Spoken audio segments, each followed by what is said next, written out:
Nice buns, soft, fluffy, and ultra-low net carbs. Discover Hero Bread, the delicious, ultra-low net carb bread with incredible taste and texture. Hero Bread has 0 grams of sugar and is under 100 calories per serving. Plus, high in fiber with 5 to 10 grams of protein per serving. Order from hero.co now and get 10% off your first purchase with promo code AH10. That's 10% off with code AH10. HERO.co. At Athletic Brewing Co., we know the big game's no time for a bad call, on or off the field. This year, you and your friends can make the best call of the night by bringing Athletic Brews to the party. Whether they're your pick for the night or the perfect fourth quarter audible, Athletic Brewing Co.'s great tasting, non-alcoholic brews can put a win without a hangover in the palm of everyone's hands. Head to athleticbrewing.com to find a store near you and stock up for Sunday.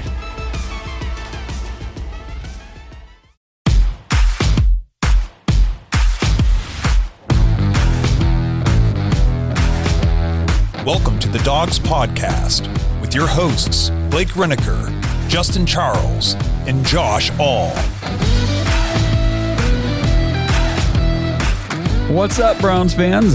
Welcome back to another episode of the Dogs Podcast presented by Omaha Steaks. Josh All alone with you. Part 2, Video 2, here we come of State of the Browns. We're going to be talking about the safety position for the Cleveland Browns heading into 2024. Looking back at 23, what stats we can pull, what we can talk about with these guys, contract situations heading into this season, who's on the roster, who's a free agent, all that good stuff. Appreciate you guys tuning in. You guys are the best. You guys are the best audience in the world. We wouldn't be able to do this podcast without you. Every time that you download an episode or click watch on YouTube, you guys are supporting this show. You're showing us love.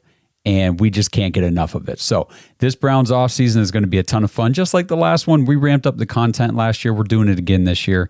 And here we go. State of the Browns. If you missed the first episode, which I covered cornerbacks, head back in the timeline or on YouTube or, in your podcast feed, wherever. That was last week. And check that out. And yeah, it was some good stuff. So safeties. Let's talk about some safety stuff here real quick. The Browns. They made some moves last year. They brought in some guys that we were pretty excited about. We were pretty excited about Juan Thornhill. We were pretty excited, at least I was, about Rodney McLeod, who we'll talk about all these guys here on this episode. But the problem with the Browns acquisitions and how it all played out in 23 was pretty much the same issue across the board, or at least one of the main issues across the board for every player you want to point at was, say it with me, guys, injuries. Might have to say getting injuries because it was so annoying. I mean, every week somebody was popping up, placed on IR. It's like, good Lord, guys, what is going on with this training staff, this medical staff? Like, I don't know, the strength training, these guys got to get this crap figured out so we can avoid a repeat of all the garbage we went through this year. But the Browns defense, still one of the best, I guess at the end of the season, kind of still the best statistically, even though on the road they were not very good. But overall, an absolutely phenomenal performance by the Browns defense this season, all things considered. And we'll dive into each one of these guys. But we had some young players step up when called upon, and it was very exciting to see. You guys, if you've been with the show for a while now, you know who one of them is. He's been on the show. We're waiting to see if he wants to come back on here in the next week or so to talk about this past season and everything. So once we hear back from Mr. Bell, we will let you know. But we'll be talking about him today along with Ronnie Hickman and, of course, Grant Delpit, who the Browns signed to an extension here this season. I believe it was the week he got injured. Browns came out and said they extended Grant Delpit. Haha, great. All right, woohoo, we got Grant Delpit. He's awesome. He's having a Pro Bowl season. Placed on IR. Okay, well, that was fun while it lasted. So I joke, I kid. You guys know that if you can't watch the Browns and laugh a little bit while you're, going along the way, it's going to be pretty miserable for you. So just have a good time with it. We love this team. We love this franchise, and we love everything they're doing right now. So we're going to dive into all this stuff, all my stats, information, and numbers, all that, everything you guys love about what I do here. If you don't like stats, then you're probably not watching the show anyway. So if you're watching this on YouTube, though, before we dive in, please, I got to remind you guys, like this video, subscribe to the channel, tap that notification bell so you don't miss anything new that's coming on this offseason. We're going to be dropping stuff all the time as news breaks, as things happen with this Browns team and everything going on as they gear up for 2024 and as we gear up for 2024. Hard to believe we're going to be heading into our 5th season of the podcast covering the Browns. It's crazy how things, just as a little bit of a sidebar here, it's crazy how quickly things went from episode 1 to now we're almost to episode 350 and just cruising along. And, you know, by this time next year, we will have surpassed episode 150, episode 500. And it's just wild. It really is. And we're having a ton of fun. And I know I said this like 1 minute ago, but I don't want to go too long without reminding you guys that we really do appreciate you. Everything that you do to support this show, whether you're in the dog pack, whether you watch the shows, you listen to the shows, you tell your friends about it, you share a post with, your family, whatever it is. Talk about us when you're with other Browns fans. We appreciate it. Everything helps us grow and everything helps support the show so that we can continue to do more content, to grow, to put more time, resources, and effort into improving this product and making sure it is the absolute best quality that you guys can get, because we're Browns fans. We deserve the best. Damn it. Okay, anyway, let's move into these safeties. Let's move into these guys. Let's talk about, we're going to start with Grant Delpit, the guy who just received the extension. So I'm going to do the same format that I did with the cornerbacks. We're going to talk a little bit about who they are, background, just some overall information, dive into the stats and PFF information, and then we're going to look at contract situation. So Mr. Grant Delpit, 6'3", 203 pounds. Here's an interesting fact about him. He was born in New Orleans, but his family got displaced after Hurricane Katrina. And so Grant Delpit, his family ended up settling in Houston, Texas. He played college ball at LSU. He was a second-round pick by the Browns, number 44 overall in 2020. He is 25 years old. He'll turn 26 at the start of this season, upcoming in 2024. This, in 2023, was his 4th season in the NFL, though it was only his 3rd season actually playing. He missed his entire rookie season with an injury. And this year in 2023, he was named a Pro Bowl alternate. Like I said earlier, he was on his way to his first Pro Bowl. He really was. And it's funny. I talked about this last offseason. So I was looking into the background of Jim Schwartz and his history with the Philadelphia Eagles primarily, because he was there for a long time. And every year that Jim Schwartz was there, he had a defensive tackle. And, well, okay, let me say this. Every year he had a defensive tackle make the Pro Bowl. And almost every year he had a defensive tackle and a safety make the Pro Bowl. So the Browns this year did not get a defensive tackle into the Pro Bowl, but of course we got Myles Garrett. So, I mean, he never had Myles Garrett before. But I talked about Grant Delpit could be that guy, could be that safety we see take a big step this year. And I talked about JOK too as well, which he ended up being named as a replacement into the Pro Bowl. So both of those guys, JOK being that hybrid linebacker safety type of player, which I'll dive into him when we do linebackers here next. But Grant Delpit, phenomenal season this year. And again, just the freaking injury bug, man. Like if we could just avoid this IR crap with all these guys, but really good season for him. So let's look at the stats. Grant Delpit played in 13 games this season. Of course, like I just said, he missed time with the injury. So on PFF, now we talked about missed tackles with the cornerbacks. Obviously, safeties are going to have more opportunities to make tackles than corners when corners are, a lot of the time going back in coverage. So Grant Delpit had 16 missed tackles per PFF, but Pro Football Reference only says he missed 6 tackles on the season. So I talked about this last time. I'll keep repeating it. Missed tackles, I have not found. If you guys have a good source, drop it in the comments. A good source for tracking missed tackles and stuff like that. Let me know what you guys like to look at, because I like PFF and Pro Football Reference, but a lot of times they just don't jive, and it kind of drives me nuts. But in 2023, Grant Delpit, like I said, 13 games. He had 80 tackles, which, his career high was last year in 22. He had 105. So this year just 80, but he also played 4 fewer games.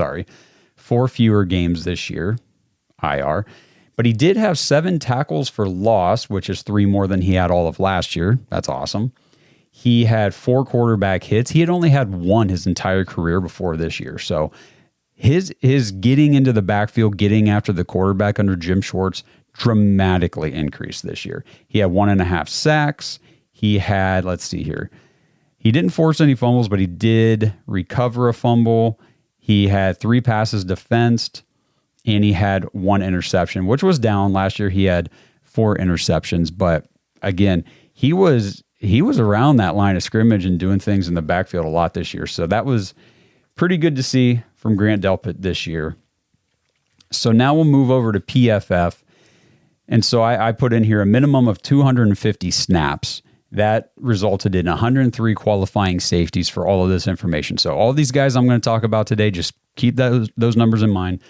Minimum 250 snaps, 103 qualifying safeties met that threshold. And here we go.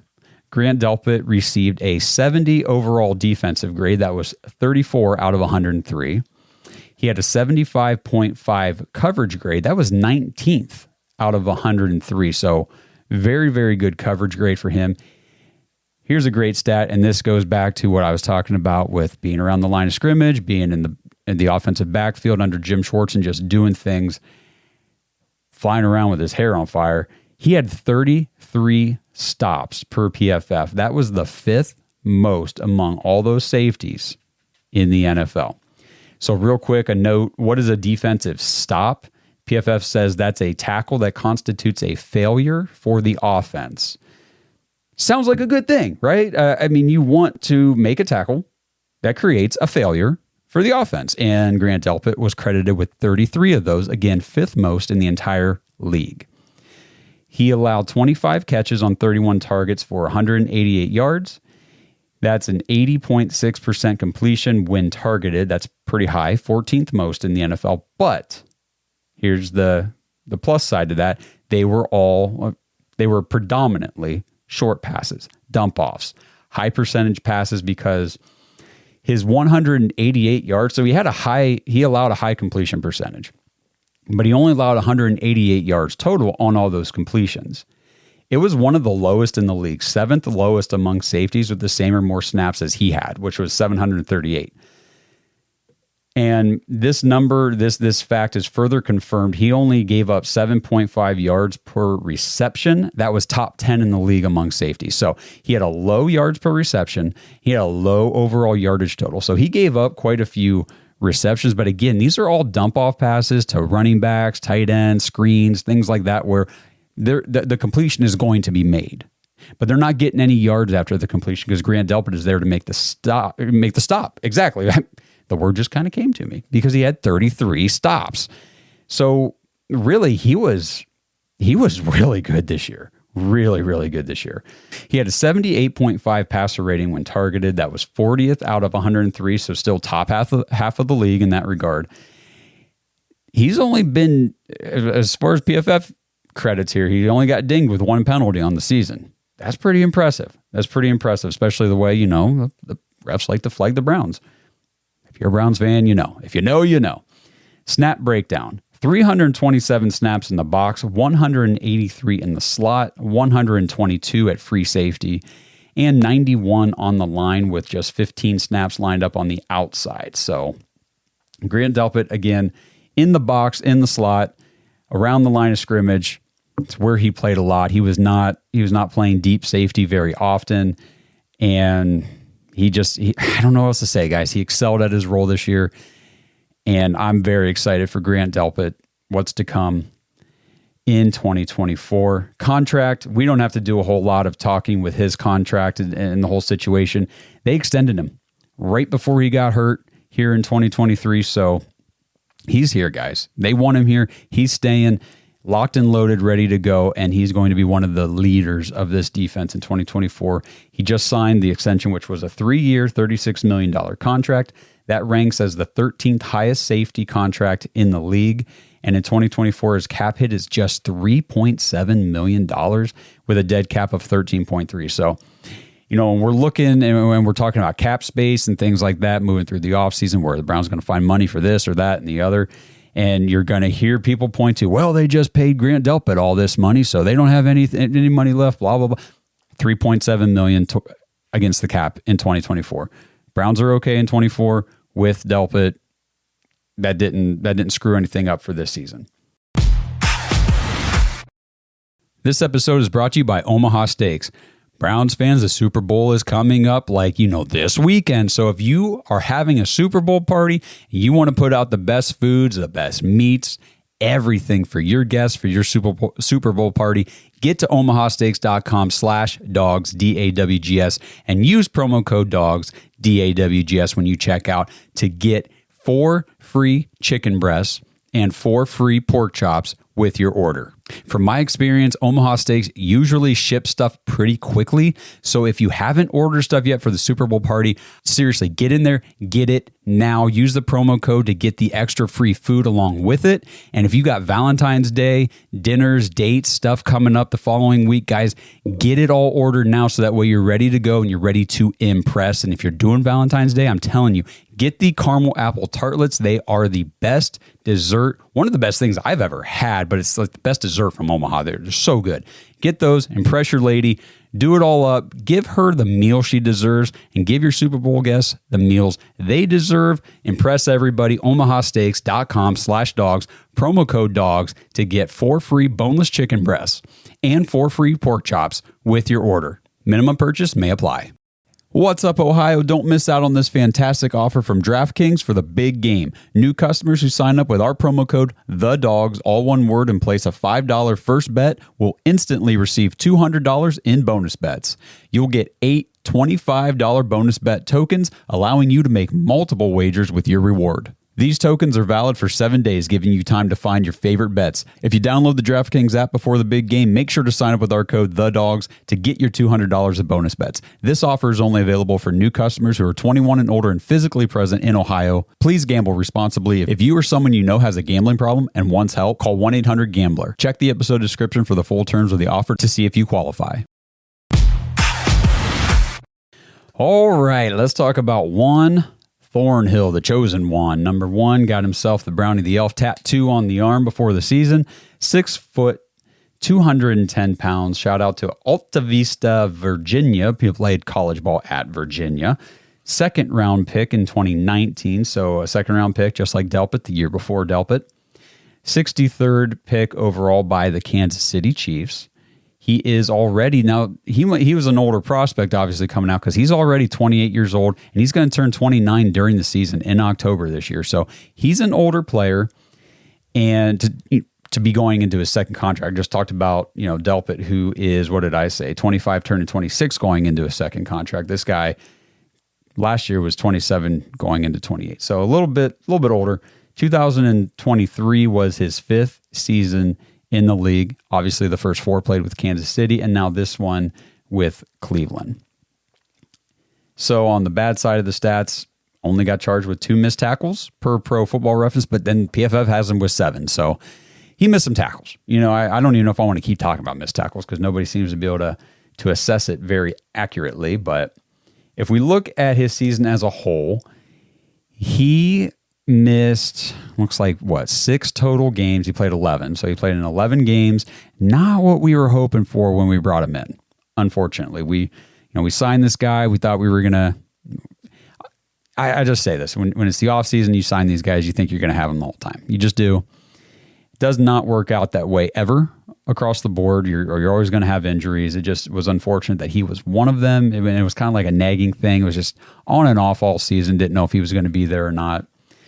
Pretty disappointing from that regard. He had 54 total tackles, which looks to be the 2nd lowest of his career, but again, only played in 11 games. He had no tackle for loss, 2 QB hits, that was tied for the highest of his career. No sacks. Now again, I'm reading these stats. He plays a little bit different position, different safety position than Grant Delpit. So these are not This isn't like corner and stuff, receiver. These stats are going to differ a little bit. He had 1 pass defense. You'd like to see that be a little higher. No interceptions, no fumbles, anything like that. So really, as far as, counting stats are concerned, sorry, Juan, not really a whole lot to write home about from this injury-riddled season. We move over to PFF, 66.5 defense grade. That was 52 out of 103. 62.6 coverage grade. That was 60th out of 103. So his PFF grades were not very great. He had 10 of those stops that we talked about with Delpit, who had 33. That was 71st most in the NFL. So not as many, but again, a different safety position than what Delpit is playing. He allowed just 16 catches on 26 targets for 157 yards. That's 61.5% when targeted. He gave up 9.8 yards per reception, only 53 rack yards. This was a positive stat that I found for Juan Thornhill, just 53 rack yards. So only 34% of the total yards that he allowed came after the catch, which means when guys caught the ball against him, he was usually stopping them right then and there. So not a whole lot after the catch against Thornhill. That's what you like to see. This you don't necessarily like to see. 104.2 passer rating when targeted. That was 33rd highest. He, like Delpit, just had 1 penalty on the season. And his snap breakdown, 501 snaps played at free safety because he is a free safety, whereas Delpit is more of your strong safety. Free safety, 501, 67 snaps in the box, 61 in the slot, just 11 on the line, just 3 outside. So he was predominantly in that free safety position when he was on the field, playing center field. And I'm excited to see what Juan Thornhill can do in 2024 if he stays healthy, because I think he's a very good player.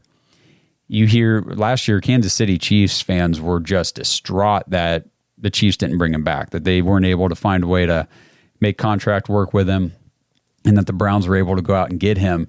And I'm always, now I'm a little bit more guarded against a lot of these things because John Johnson III came in here as such a highly touted safety and did Jack Diddley voodoo for us. And, so far Juan Thornhill, you just got to call it what it is. It's been disappointing. It's been injury riddled. So it's not like his performance on the field has been sucky. It's just he's not on the field, which sucks. And you can probably see my dog if you're watching YouTube right now. This is the Dogs Podcast. So, Odie, you are welcome anytime you want to make an appearance, buddy. So one other stat, real quick before I move on, that I did not mention for Grant Delpit that I do want to mention. Grant Delpit gave up 0 touchdowns this season. Juan Thornhill gave up 2 touchdowns. And that because I talked about his rack, yards after catch and all that stuff being very low, but the passer rating against Thornhill was pretty high. And I think that had something to do. He did give up 2 touchdowns. It was tied for the most in the safety position. And, I think that plays a factor into all of that. So let's jump into the contract situation for Juan Thornhill real quick. Last year, whenever he came to Cleveland, he signed a 3-year, $21 million contract with the Browns. His 2024 cap hit, $3.8 million. So this is Andrew Berry. Like him, don't like him. I'm sure wherever you stand on Andrew Berry, you have your reasons, and I hope you understand those reasons, but you have got to give the guy some salary cap magic credit, because he's got his 2 starting safeties, and they're both 3.7 and 3.8 against the cap. Not even $10 million against the cap for your 2 starting safeties. That's insane. So very good work, Andrew Berry, to finagle things around. Thornhill does have a dead cap of 11.7. So kind of like I did with the cornerbacks, we'll talk about some of these scenarios.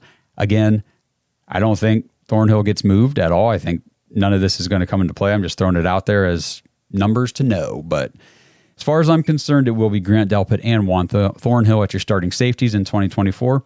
But the Browns could trade Juan Thornhill post June 1st and save $1.5 million against the cap. Again, very low chance that he's traded because his contract, like I just said, is so team friendly. a starting free safety for $3.8 million.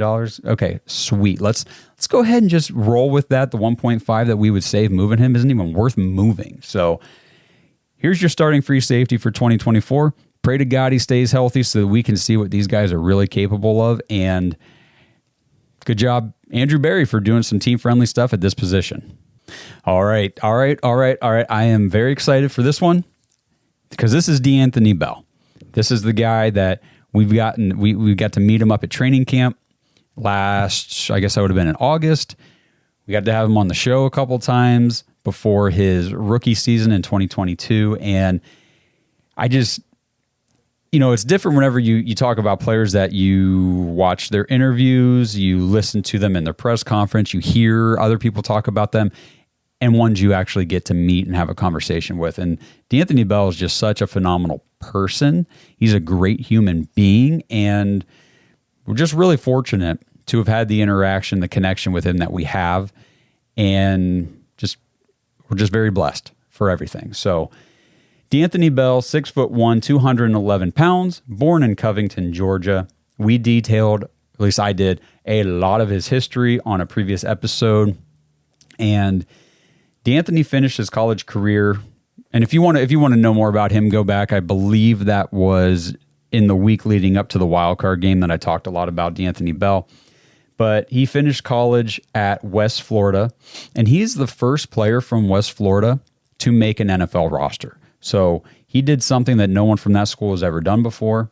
He was undrafted in 2022, one of Andrew Berry's discovered UDAF gems.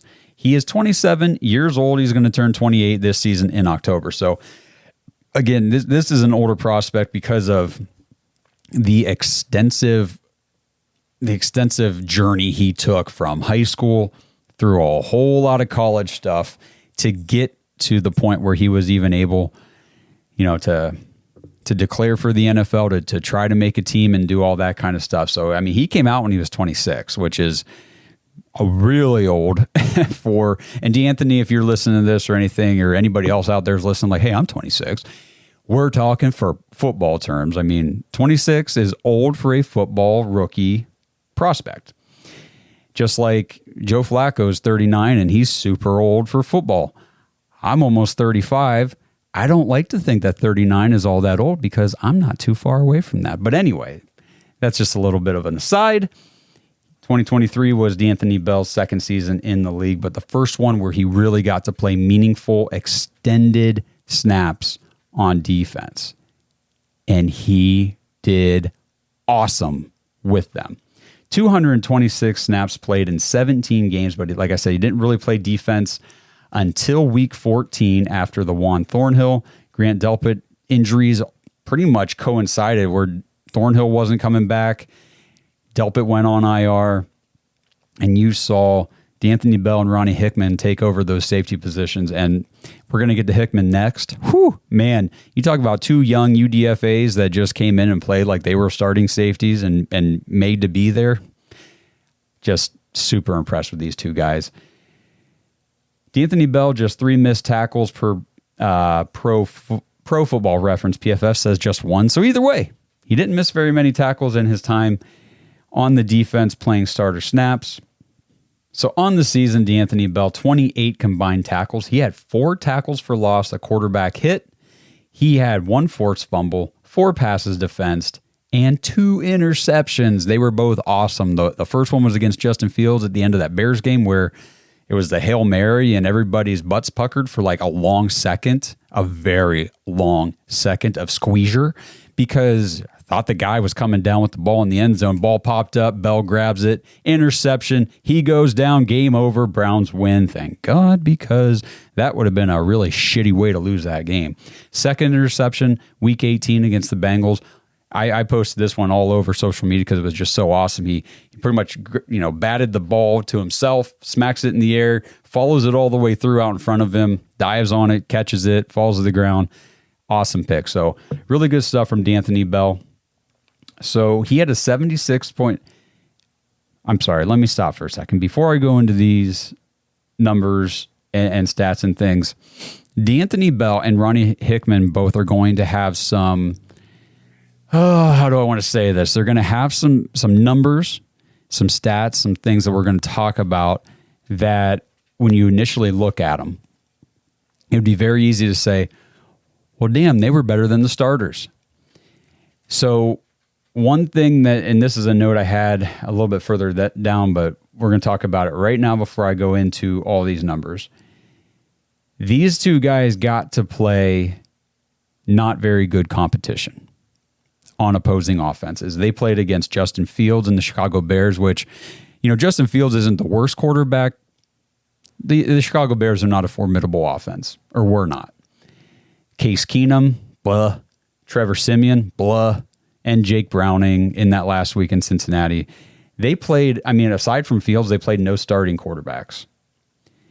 So it was not a great stretch of great QB play, not good offenses. So, and I'm not trying to take anything away from D'Anthony Bell and Ronnie Hickman, but I'm just saying that if you're tempted to look at the numbers and put them side by side with like a guy like Delpit or probably Thornhill and say, well, they perform better than these guys or better than Thornhill. Just remember who Hickman and Bell were going up against. Again, taking nothing away from them. When you play competition that's not very good and you should come out and dominate them, and you do dominate them, credit is due because you did what you were supposed to do. Now, if these guys came out and played like crap against these subpar quarterbacks, then we would have some things to be really worried about because it's like, no way you guys can go up against, starting caliber quarterbacks and good offenses. But I just want to put that out there. I just wanted to make that mental note so it was in your head as we went through these numbers. But D'Anthony Bell, and you'll see why I said all that here in a second, a 76.2 defense grade per PFF. That was the 15th best in the NFL among the safeties, 15 out of 103. So you're going to look at that and say, well, let's see, what was Delpit here? I'll just scroll up. Delpit was 34. Juan Thornhill was 52. And you're telling me that D'Anthony Bell was 15? Now you understand why I prefaced this whole thing with the competition narrative conversation that we just had. He had a 69.8 coverage grade. That was 29th out of 103. He had 7 stops, which I think is pretty good for only playing 5 games. I like that. He allowed 11 catches on 16 targets for 77 yards, just 7 yards per reception, 26 rack yards, so just 34% of his yards allowed came after the catch. Now this one, D'Anthony, I like this stat, and again, I know we're talking about these garbage quarterbacks, but again, they're still NFL quarterbacks. I mean, if you want to look at the other side of the coin, they're still NFL quarterbacks, and you're still just a first-time guy really ever playing defense. 39.8 passer rating when he was targeted. That was the second lowest in the league this year. You know what? I mean, you still got to play pretty good to have that kind of a stat. So good for you. That was awesome. It's showing that you had 0 penalties. And I'm saying you like you're watching. I know you're probably not, but 0 penalties for D'Anthony Bell, and his snap breakdown, 103 at free safety, 74 in the box, 61 in the slot, 17 on the line, and just 1 snap on the outside. So what's the contract situation for a guy like D'Anthony Bell, who's an undrafted free agent? So in 2022, when he was signed as that undrafted free agent, he signed a 3-year, $2.6 million contract. 2024 coming up here is essentially going to be his contract year. So 3rd year on his deal. His cap hit for 2024 is just $987,000. So not even a milli. His dead cap is $2,500. So costs basically nothing to cut him, which there's no way the Browns are going to do that after what he did in 23. It's very difficult to have I'll call him a starting caliber safety as your backup for less than $1 million against your cap. I'm just saying it's kind of unheard of. So good job, Andrew Berry, for finding this guy. And he's awesome. I don't really know what else to say. I mean, he's a reliable player in the defense, and his contract is just a screaming value. D'Anthony Bell is going to be definitely on this team in 2024. This episode is brought to you by Manly Bands. Browns fans, I have an exciting new sponsorship partner for you guys, and it is crazy how it all happened, okay? So I'm getting married soon. I went to pick out my wedding band. I did not know that the cost of gold was the highest it's ever been. So, when the rings I liked and they pulled it out of the case and showed me and I turned it over, saw the price tag, and they were $1,600. Yeah, I essentially crapped my pants and ran out of there. I hate jewelry stores. I hate the salespeople. I hate the selection. We went, and again, true story here, 7 different stores looking for a ring, and all of them had the most pathetic selection imaginable for men. So I said, screw it. I went to manlybands.com, and everything after that point was an incredible experience. Their selection is huge. All sorts of styles, materials. Guys, they have wedding bands made from Jack Daniel's whiskey barrels, meteorites, and even dinosaur bones.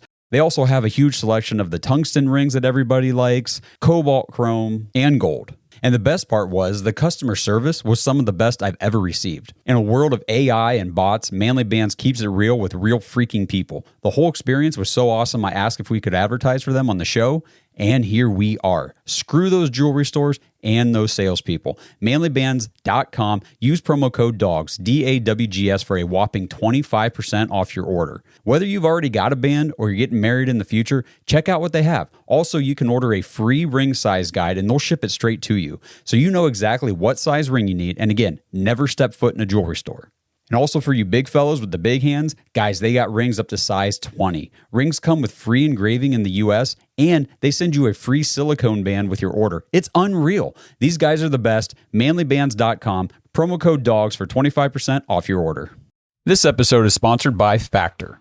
Browns fans, get started on your New Year's resolutions with Factor, America's ready-to-eat meal delivery service that takes all the stress out of meal planning and sets you up for success here in the new year. Skip the grocery stores, all the prep work, and the cooking fatigue. Instead, you can get chef-crafted, dietitian-approved meals delivered right to your door. With over 35 meals to choose from per week, including options like keto, calorie smart, vegan, veggie, and more, plus they have over 55 weekly add-ons, you guys have a ton of nutritious and flavor-filled options to kickstart your resolutions. I've personally tried Factor's meals. They are incredible. I got a whole bunch of different varieties of things just to see what I liked, what I didn't, and I'm not exaggerating one bit.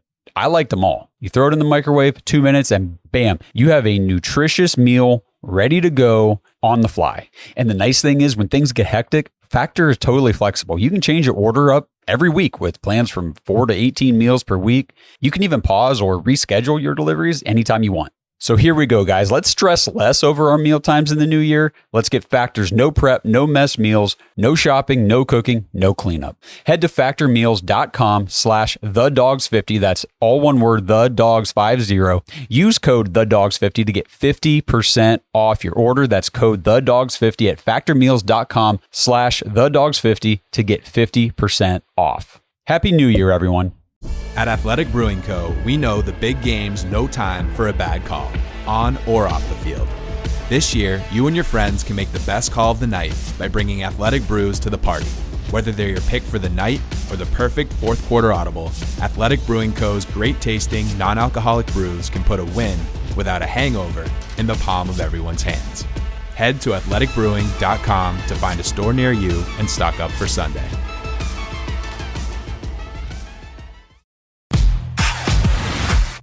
So that brings us to another undrafted free agent who has become a fan favorite. And again, this is a guy that whenever the Browns signed him, whenever he came out of college, it was like, okay, kind of cool because he's an Ohio State Buckeye. I got the Ohio State helmet, which I don't even know where to point. It's behind me here. Ronnie Hickman Jr., I guess, is how we're listing him now. He is 6'1", 209 pounds. He was born in Manhattan, New York. Played college ball, like I just said, at Ohio State, undrafted in 2023, and he is opposite of D'Anthony Bell, super young for an undrafted prospect. He's still just 22 years old. He'll turn 23 in October, so he came out at a very young age. And coming out of Ohio State, wasn't really sure if Ronnie Hickman was as ready for the NFL jump. Maybe he could have stuck around Ohio State another year and he still would have been pretty much at the average age for a prospect coming out, but decided to come out early, didn't get drafted, ends up getting signed by the Browns, gets starting time and shows that, okay, kid can play football in the NFL. 308 snaps in 17 games. Like I said with Bell, though, he didn't really play defense until week 14 when Delpit and Thornhill's injuries again coincided. Played 5 games on defense like Bell did. He got charged with it's either 2 or 3 missed tackles. Either way, not many. Did a pretty good job in that regard. 25 combined tackles. He had 3 passes defensed, 1 interception, and of course for a touchdown, which was awesome. So good for you, Ronnie Hickman. You know, when you're filling in for an injured guy, you're just kind of hoping for competent play a lot of times from your backups. And he, like Bell, gave us a lot of starting caliber play out there, which was very impressive. So moving into PFF stats for Ronnie Hickman, 86.5 defense grade for the regular season. That was 6th best in the NFL at safety. So you've got, and again, this is why I talked about the quarterback competition, because you're going to look at it and you're going to look at these grades and these ranks and say, so you're telling me D'Anthony Bell was the 15th best safety and Ronnie Hickman was the 6th best against the competition they played in or against? Yes, they were, which kudos to these guys. Like I said, stepping up and doing what they needed to do against these teams was very impressive. So on this one, it's interesting. So his defense grade, this might be a little indicative here. 86.5, like I said, it drops clear down to a 74.1. And all I have to do is factor in the wild card game against CJ Stroud and the Texans. And I'm sure that pretty much everybody's defensive grades took a hit in that wild card game because the defense was trash. It was terrible. The only guy who came to play was JOK. Everybody else, I'm sure, lost a whole lot of grade after that game. Overall, he had a 73.9 coverage grade. That was 23rd. He had 7 stops like D'Anthony Bell. He allowed just 5 catches on 10 targets for 43 yards, 8.6 yards per reception. Just 10 of his 43 yards allowed came after the catch. So again, guys are catching the ball against him, and he's stopping them pretty much right where they stand. He had a 61.7 passer rating when targeted, 17th lowest in the league. But again, he did not face the best quarterbacks until CJ Stroud in the wild card. And overall, Ronnie Hickman did give up 2 touchdowns on the season, showing that he was hit with just 1 penalty. And his snap breakdown, 272 at free safety, 20 in the box, 27 in the slot. So Ronnie Hickman really manned that free safety position after Juan Thornhill was missing all that time with the injury. And D'Anthony Bell playing a little bit more 50-50 split, filling in at the free safety spot, but a lot mostly playing in the box, in the slot, playing more of that strong safety type of position. So if we move into the contract situation for Ronnie Hickman, it's pretty much copy and paste from D'Anthony Bell minus a year because this was his first year, not his second.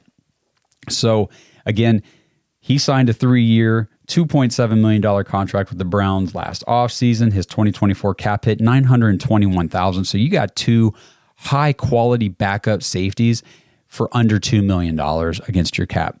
This is awesome. The Browns are going to be able to do other things at other positions this offseason because of where they've got the money spent or how they've got it worked at the safety position, because we know safety is such a critical position for this defense.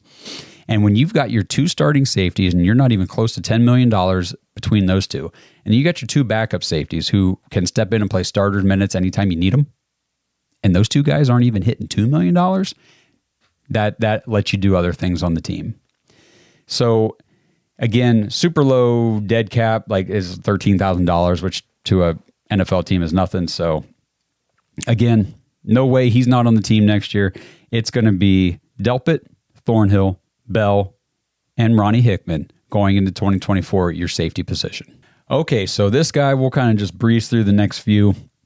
But I messed this one up when I did the cornerback show because most of the sites have him listed as a cornerback. And then when I went in to do the contract stuff and the stats and things, he was nowhere to be found. So I thought, okay, he must not have had the same deal. Khalif Halassi, still not 100% sure how to say his name. He was an undrafted free agent, another one. And I guess he is listed as a safety. So That's my fault. That's where I missed out on him. So like Hickman, UDFA, in 2023, he was originally signed, though, by the Chiefs. He was released during roster cutdowns before the season and then claimed by the Browns before the season started. He signed that same 3-year, $2.7 million contract that Hickman signed. He has a $915,000 cap hit for 2024. He's 6'1", 200 pounds, 23 years old, hailing from Western Kentucky. He appeared in 9 games, made 8 tackles, 1 tackle for loss, and 1 pass breakup. And in my assessment, he's going to be a camp guy battling to maintain his roster spot because he's got a 0 dead cap. They owe him nothing. He could easily make this team as a depth piece. He could easily be cut like he was with the Chiefs and signed by somebody else. He could easily be cut and re-signed to the Browns practice squad.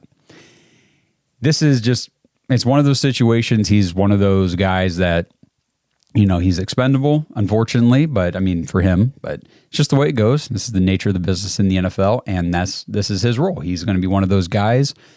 He'll be around at camp, and we'll see if he makes the final cut or if he doesn't. The Browns have no reserve future guys at the safety position like they did at cornerback. The only free agent that we will be, well, at the moment that we're losing is Rodney McLeod. Mentioned him at the top of the show.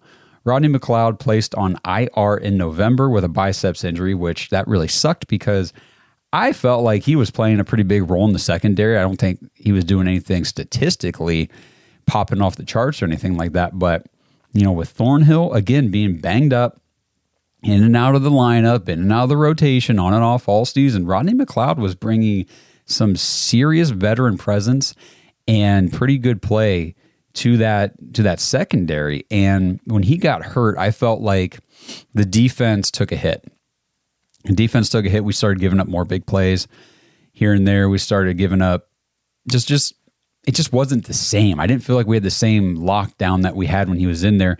And it took a while, you know, before Hickman and Bell came up to speed and everything like that, which they did eventually. But there was an interim period there where Rodney McLeod got hurt, and I felt like the defense definitely suffered for it because they didn't have him or Thornhill. In 10 games played, he had 29 tackles, 2 tackles for loss, 1 pass breakup. He played 280 snaps. He allowed just 5 catches on 10 targets for 47 yards. I mean, that's it. He played 280 snaps, 5 catches, 47 yards. That's it. That's pretty damn good. 63.3 passer rating when he was targeted. Just a overall solid rotational veteran defender. And he's 33 years old.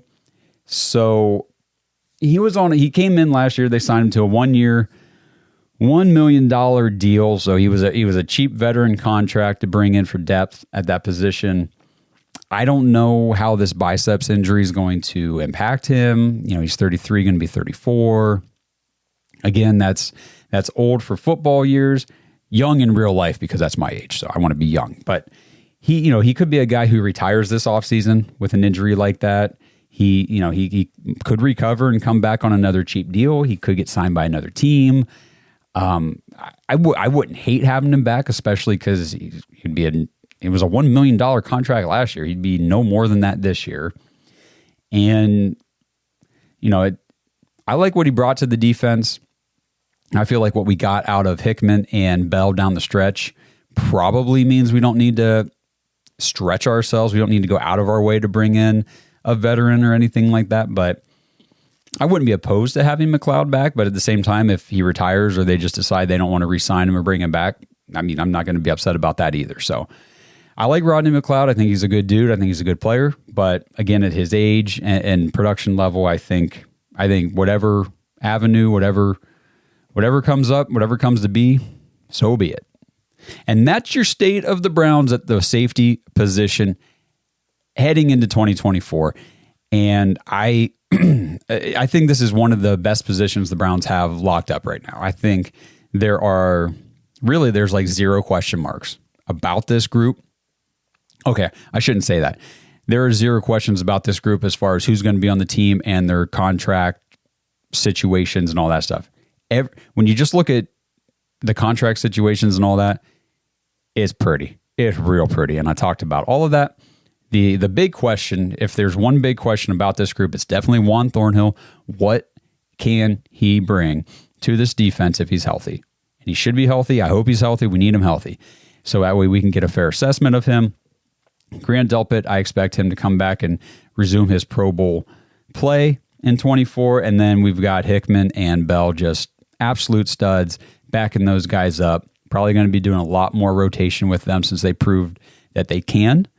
And I mean, we'd be stupid not to utilize them as much as we can, in a rotation with the starters. So really excited about the safety position going into 2024, and really excited about doing these State of the Browns episodes for you guys. I want your feedback. I want to know, do you guys like these episodes? Do you guys like everything that's going on? What do you think about the safety position? Do you guys think that the Browns are locked and loaded, good to go at the safety position?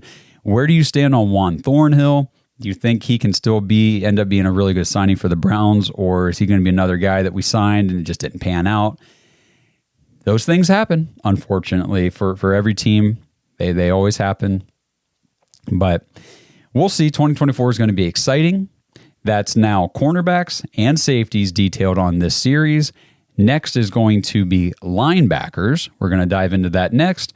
And I'm learning a lot as I go through each of these players, breaking them down, trying to get a better idea of what we're looking at going into 2024, which should be another very exciting football season if we can just cut out the damn injuries. So I appreciate all you guys tuning in. Please, again, like this video, subscribe to the channel on YouTube if you're listening on audio, follow the show, give us a 5-star rating. All that stuff really helps the show. It truly does. And just want to thank all of our sponsors, Omaha Steaks, Manly Bands, Danger Coffee, BetterHelp. It's all good stuff. We don't like to present sponsors to you guys that we don't like. I mean, if I want to advertise stuff to you guys that I think you can benefit from. I'm not here just trying to advertise as many different brands and things as possible just to see what sticks. I'm very selective about what we pick for sponsors, and like the newest one, Manly Bands, I just had such a great customer service experience with them. And they solved my freaking big problem I was having trying to find a damn wedding band that I just said, hey, do you have anyone I can talk to about potentially doing a sponsorship on my podcast? And here we are. So all good stuff. Appreciate you guys tuning in. Like I said, we are dropping stuff all the time. Like I said, at the top of the show, hit the notification bell so you don't miss any of the new stuff. The Browns are doing things. They're constantly doing things. And as we gear up for draft season, for free agency, I mean, we are going to have a lot of content coming. And if you want extra content, and if you want to join the community where a lot of information we pull for the show actually comes from, jointhedogs.com, become an official Dog Pack member, jump in the Discord. This Discord community is growing, and it is so awesome. It's a 24/7 conversation with Browns fans about the Browns and about anything you want. If you like cars, if you like movies, video games, other sports, other whatever, life stuff, parenting, there's all kinds of conversations going on, and they never end. It's 24/7, people from across the world. Ton of fun, all great guys and women. We got some great gals in there too. It's just an all-around awesome community. So jointhedogs.com, become an official Dog Pack member. I am checking out for this one. I'll be back with you on the next episode, breaking down linebackers. Again, drop in the comments what you think about the safeties, and go back and check out the cornerbacks if you have not done so yet. Appreciate you guys. Stay tuned. Talk to you next time. Let's go Browns. Thanks for listening to another episode of the Dogs Podcast. Make sure you subscribe on YouTube and follow us on Twitter at The Dogs Podcast. Get your thoughts on the show at thedogspodcast.com.